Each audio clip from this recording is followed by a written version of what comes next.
어제 해명 기자회견을 가졌는데 정의연에서 심하게 말하면은 의혹이 가라앉은 게 아니라 더 부풀려진 상황이에요. 그리고 이런 분들의 언행들을 이렇게 전체를 보면은 기억이 왜곡된 것은 이용수 할머니가 아니라 윤 씨와 그 주변 사람들 같다는 생각이 들어요. 기억이 왜곡된 거는. 자, 우선 정의연 보시죠. 기부금을 공개를 안 하는 겁니까? 못 하는 겁니까? 이 정의연 주변에서 참 고생하시다 돌아가신 위할머 할머니들을 장례를 치르는 어떤 상조회사가 있는데 10년 동안 무료로 도와드렸답니다. 이것도 이제 봉사겠죠. 네. 근데 여기 회계장부에는 1170만 원 지급했다고 돼 있대요. 거북이님 감사합니다. 국세청 홈택스에 공시된 정의연의 연간 기부금 모금액 및 활동실적 명세서를 보면 2019년에 그 상조회사에 1170만 원을 사용했다고 나와 있다는 겁니다. 이 회사는 10여 년 동안 정의연과 인연을 맺고 사망한 위안부 피해자 할머니들이 장례를 무료로 치러주는 곳이라면, 아니 무료로 치러주고서 거기다 돈을 천몇백만 원을 줬다 가지고 참. 그러니까 열받았을 거 아니겠습니까? 상주에서 우리가 봉사를 하는데 그건 알아는 주지 못할 망정 기부가 한 푼도 받은 적이 없다고 하고 있다. 또요. 디오브루잉이라는 건 맥주집 옥토버 페스트 체인점을 운영하는 회사인데요. 여기서 이제 2018년 12월 11월 18일에 그 맥주집에서 정의연 출범 28주년 후원의 밤 행사를 했답니다.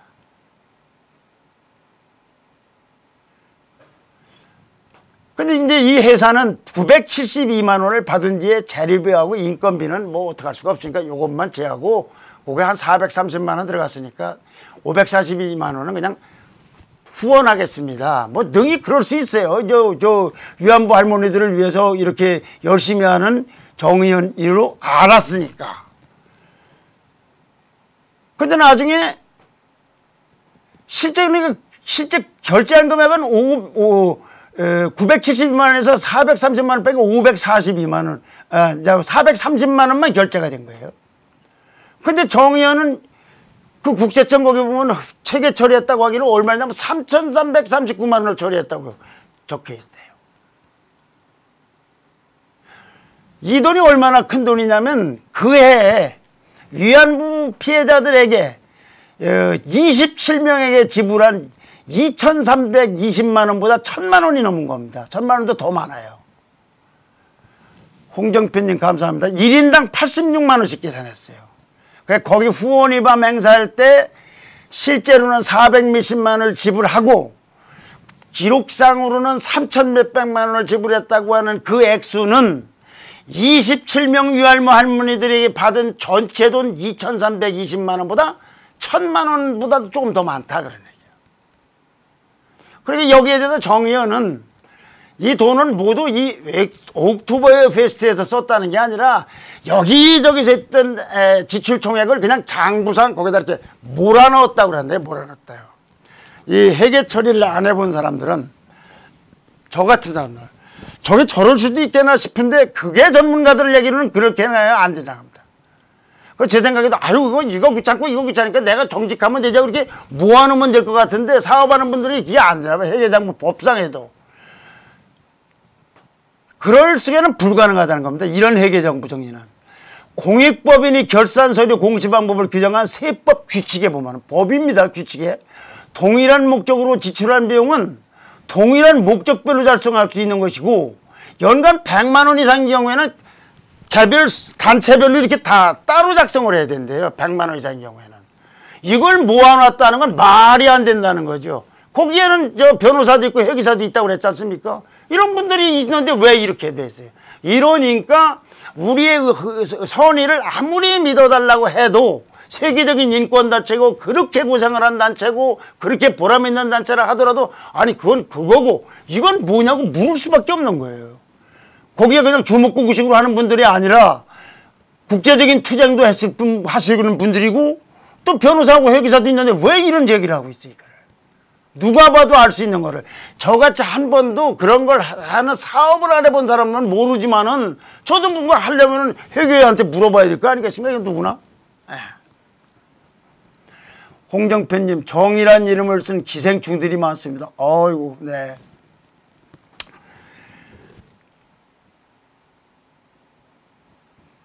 그러니까 이런 의문이 들어요. 전 세계에서 시민단체가 공개한 적이 없어서 공개 안 하는 것인지, 다른 말 못할 속사정이 있어서 못하는 것인지, 공개를 않는 것인지 못하는 것인지, 저는 이 내용을 잘 모르고 이렇게 얘기를 듣다 보면 저는 아무리 봐도 후자 쪽 느낌을 확신은 없기 때문에 단정은 못하지만 이거 좀 이상하다는 느낌을 강하게 받아요. 뭐 말 못할 사정이 있는 건 아닌가. 또 그런 소리를 한다고 해서 비판할 거 없습니다. 이런 상황인데 어떻게 그러면 그걸 다 아이고 네 어떻게 그렇게 넘어갈 수 있겠어요. 어저께도 말씀드렸지만은 이제는 진보 진영이 소수가 아니라 다수입니다. 다수. 소수일 때는 뭐 조금 넘어갈 수도 있는지 혹시 모르겠어요. 근데 지금은 그럴 수가 없는 거 아니겠습니까?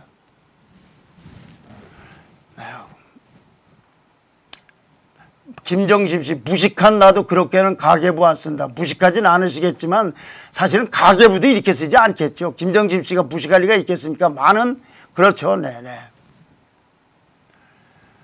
저 이제 윤미향 씨나 그 주변 사람들에게 묻고 싶어요. 이래도 이 할머니 기억이 왜곡됐다고 생각합니까? 제가 어제부터 그냥 이 문장만 나오면 가장 기분 나쁜 말이 이 말이에요. 뭐 달리 비하면 이렇게 될 수도 있어요. 한참 술을 먹고 놀았어요. 여기는 비유는 할머니 비유가 아닙니다. 우리가 통상사를 갈 때 뭔 얘기가 맥히면 재취했구나. 아주 본인은 정식하게 말하는데 기분이 나쁜 거예요. 아니 할머니가 정신에서 참고 있다가 말했는데 저분 저 사실상 치매 비슷한 거야. 뭐 이게 말이 되는 소리냐 말이. 아니 뭐 그저께도 얘기했지만 그 말씀 중에서 제주는 곰이 부리고 뭐는 했다 뭐 그렇게 가져가는데 왜 오만 데 갔냐. 아니 이게 정신 상태가 안 좋은 분이 하실 수 있는 말이고 논리입니까?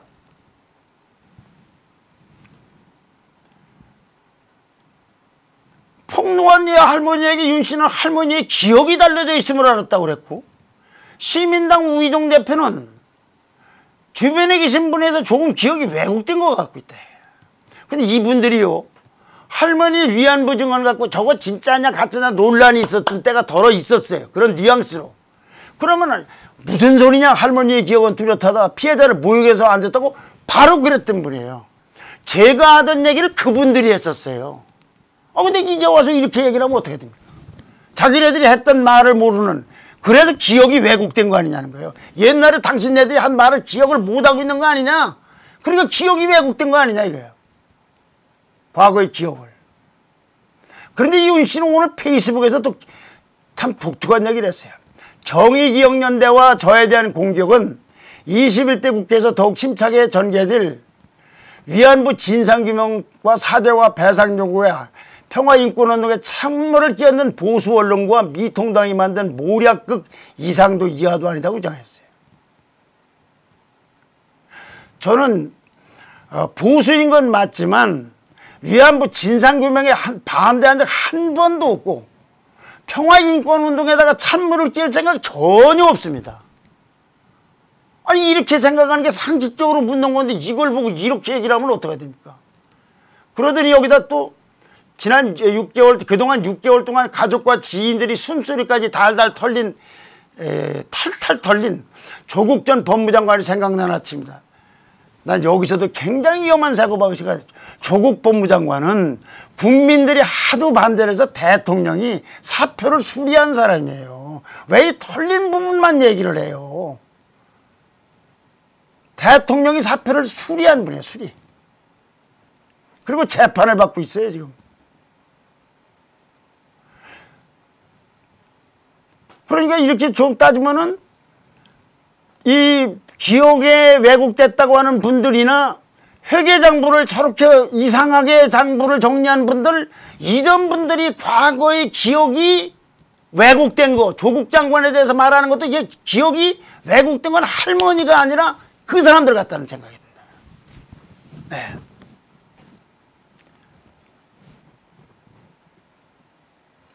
강상자님 처음엔 가짜 위안부라고 했었죠. 아 이제 92년도인가 28년 전에 전화 왔을 때 저는 아니고요 친구요라고 했다는데 이거는 사실은 그분이 좀 처음에 말하기가 쑥스럽고 괴롭고 부끄럽고 그래서 그렇게 말했을지도 혹시 모르겠습니다. 하여튼 그때 말은 그렇게 또 뉘앙스가 있다고 그래서 비판을 받기도 했었죠. 자 이제 민주당 얘기입니다. 오늘자 조선일보 30면에 실린 그때는 달고 지금은 쓴가라는 칼럼을 인용해 보겠습니다. 일부.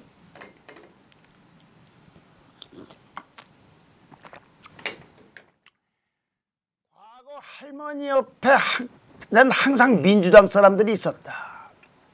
2016년 이 할머니를 국회에 대동하고 나타난 유은혜 당시 의원은 박근혜 정부는 위안부 문제에 대한 근본적 해결을 위해 책임 있는 모습을 다해달라면서 위안부 특별법 제정을 요구했다. 지금 교육문화부 장관이죠. 교육부 장관. 같은 해 이 할머니를 찾아간 서른 의원은 지금 민주당 의원이죠. 피해자 얘기를 듣고 결정해야 되는데 대한정부처는 토를 했다. 안 들었다는 얘기죠. 안 들은 게 아니라 이거는 윤미향 씨가 얘기를 하지 않았다는 거 아닙니까? 한일 위안부 합의를 비판했고 강창일 의원은 언젠가는 일본 국왕과 총리가 사죄할 거라고 했습니다. 진선미 의원은 지금도 민주당 의원인데 여성부 장관이던 2018년에 이 할머니를 찾아가서 할머니들 아프지 않게 빨리 문제를 처리했다고 눈물을 흘리며 약속했다. 박주민 의원은 최고위원이죠. 이 할머니 민주당 이 할머니를 모델로 한 영화 I Can Speak 나무리 씨가 주연했던 영화 미국 하원에 가서 증언했던 것 그걸 주제로 했던 영화죠. 할머니가 그걸 관람한 다음에 소셜미디어에 펑펑 울면서 봤다고 감상평을 남겼습니다. 저도 이걸 보면서 사실은 좀 울었어요.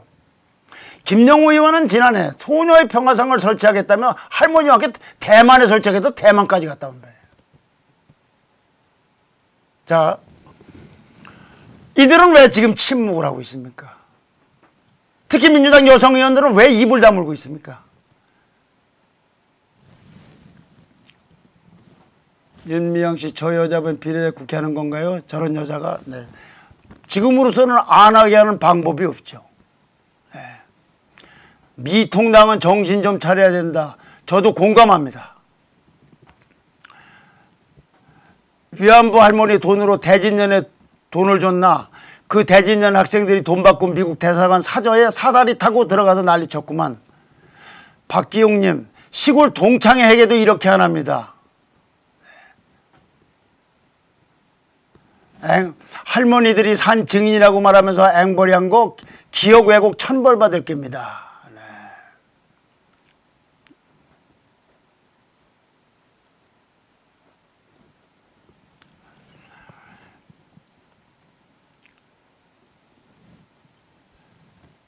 이들은 그렇게 할머니를 보호했던 분들이 위안부 할머니에서 김씨 할머니나 박씨 할머니가 바로 그 할머니를 보호했던 분들이 지금은 왜 침묵을 하고 있습니까?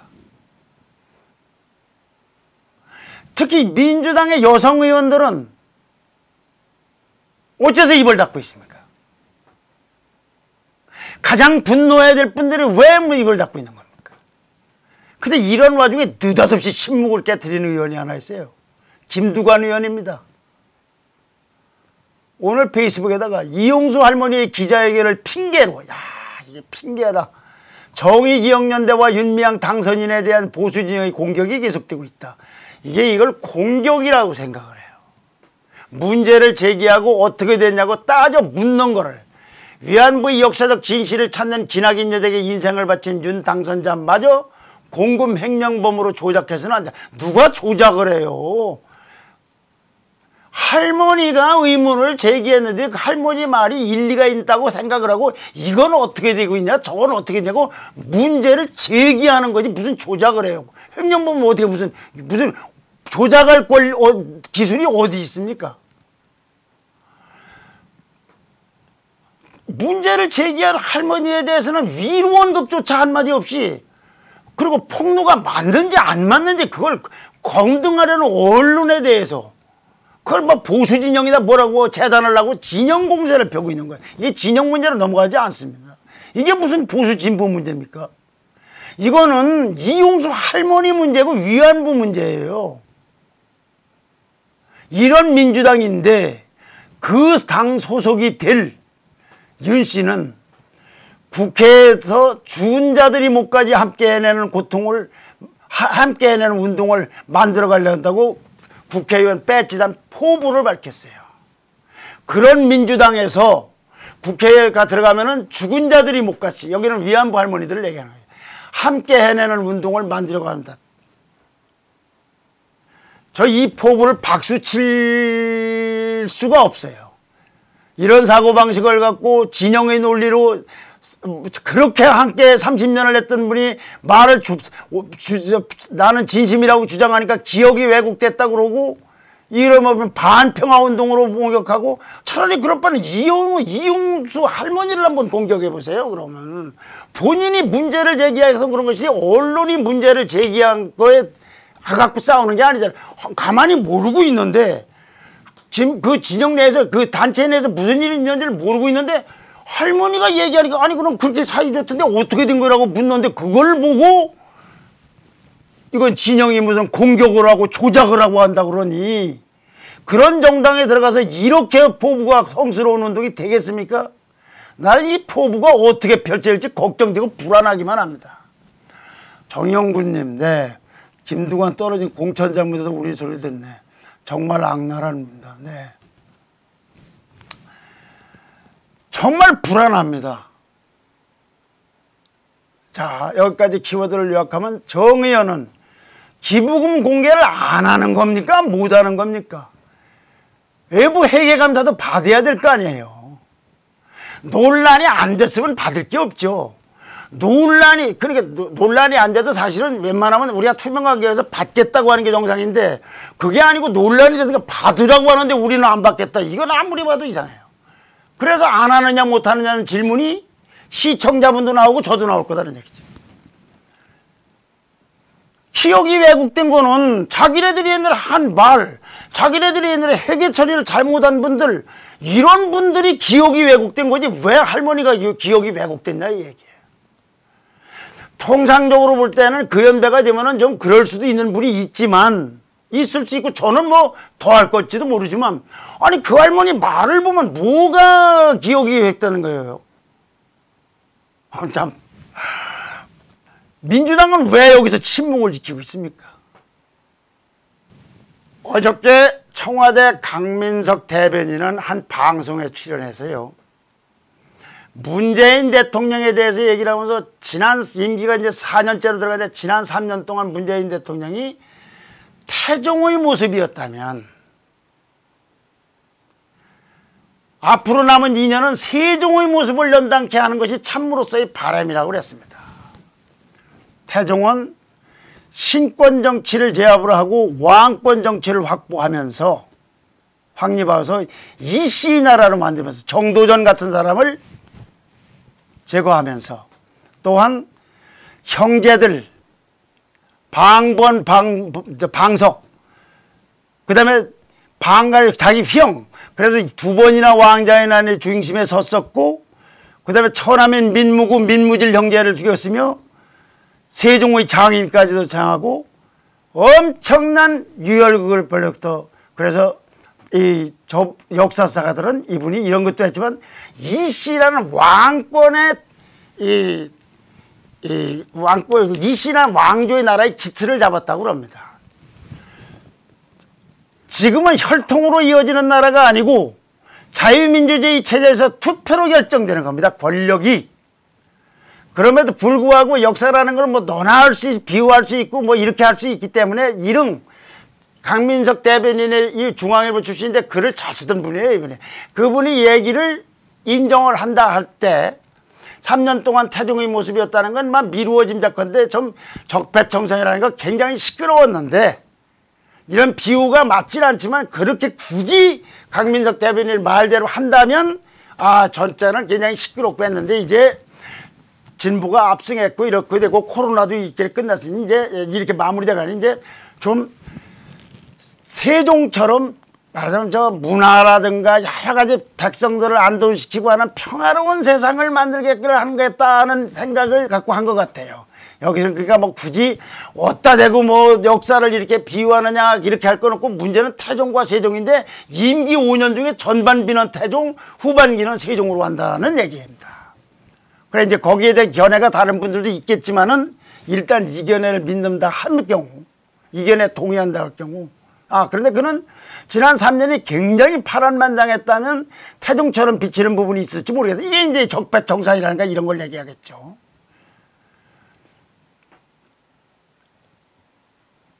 자, 그러면 강민석 대변인 말자료에서 2년 동안은 세종과 같은 마음으로 해야 된다.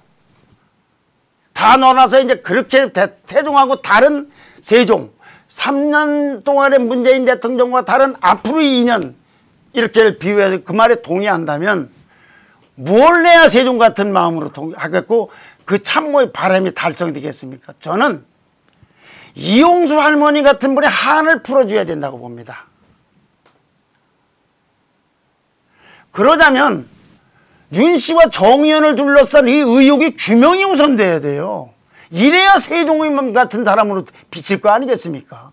이거를 안 하고서 뭐 그건 말도 안 되고 이용수 할머니는 차마 공격 못하니까 이용수 할머니 입장에서 자꾸 문제를 제기하거나 답을 내놔라 의혹을 해명하라고 하는 사람들을 보고서 평화를 원치 않는다 뭐 위안부 할머니를 뭐 매춘부 할머니로 본다 아니면 반일 친일 세력이고 무슨 토착 왜구고 반평화 세력이라고 이렇게 하면 그게 굳이 비유하자면 세종의 반대편에 있는 태종 같은 사람이지 어떻게 이런 걸 그냥 넘어갈 수 있겠습니까? 김두관 의원 같은 궤변으로는 세종 이미지가 절대 나올 수가 없어요. 세종하고 비유하는 것 자체가 어떻다는 건 시청자 여러분들이 이해를 해 주십시오. 그렇게 비교를 한다면 그렇다는 얘기예요. 그런데 이 단체를 감독하고 담당하는 행정정부 부처는 여성가족부입니다. 이 여성가족부는 지금까지 한마디도 안 하고 있어요. 강민석 대변인, 이 여성가족부는 강민석 대변인 같은 참모의 서리와 달리 문재인 대통령을 세종으로 만들 생각이 전혀 없는 거 아닙니까?